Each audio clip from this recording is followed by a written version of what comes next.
সেখানে প্রায় 59 লক্ষ শ্রমিকদের টাকা 2 বছর ধরে বন্ধ।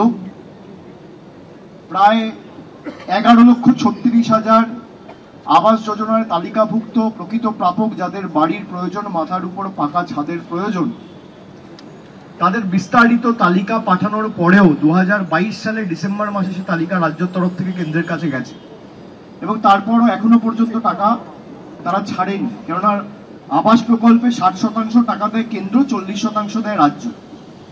রাজ্য 40% আগামীকাল ছাড়তে প্রস্তুত, কিন্তু কেন্দ্র টাকা আটকে রেখেছে, আর একা তো ওভাবে রাজ্য ছাড়তে পারে না।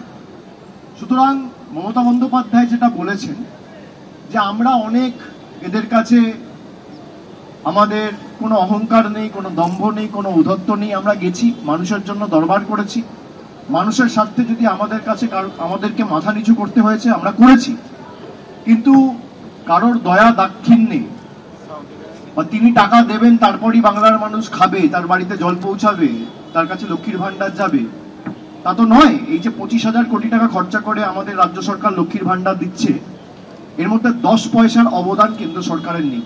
বিজেপি নেতারা বলতে পারে যে কেন্দ্র টাকা পাঠাচ্ছে।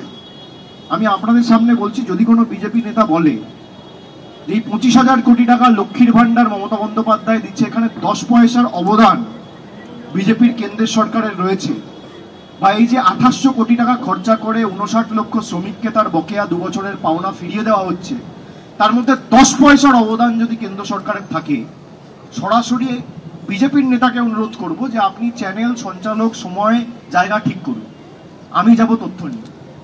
মানুষকে কিভাবে এরা মিথ্যে কথা বলছে এবং জোর জবরদস্তি রাজনীতি করে, ওই এতদিন তো দেখানি, এখন ভোট ঘোষণা হবে তার আগে আবার উৎপাত শুরু।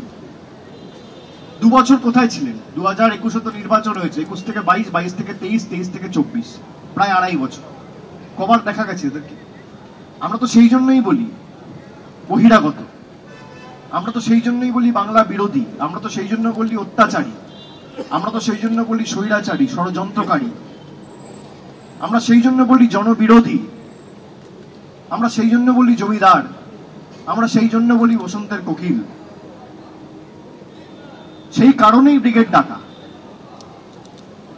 এই যে 2 বছর ধরে বাংলার প্রতি লাঞ্ছনা, নিপীড়ন, অত্যাচার, বঞ্চনা এবং একাধিক জনকল্যাণমূলক প্রকল্পের টাকা জোর জবরদস্তি গায়ের জোরে প্রায় বন্ধ করে দেওয়া, তার বিরুদ্ধে এবং তার প্রতিবাদে সাধারণ মানুষকে ঐক্যবদ্ধ করে জনগর্জন সভার আহ্বান তৃণমূল কংগ্রেসের তরফ থেকে দেওয়া হয়েছে। যে বাংলার গর্জন কি তার একটা ট্রেলার বহিরাগতরা আর বাংলা বিরোধীরা 10ই মার্চ কলকাতায় দেখবে।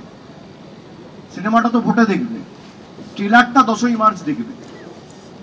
আর যারা এত বড় বড় ভাষণ দিচ্ছে তাদেরকে বলবো, যদি পাল্টা সাংগঠনিক ক্ষমতা থাকে তাহলে ব্রিগেডের জায়গাটা তো রাজ্য সরকারের নয়, প্রতিরক্ষা দপ্তরে, ডিফেন্সের। তাহলে পাল্টা 11 তারিখ বা 12 তারিখ একটা সভা করে তাদের কত ক্ষমতা একবার দেখাক।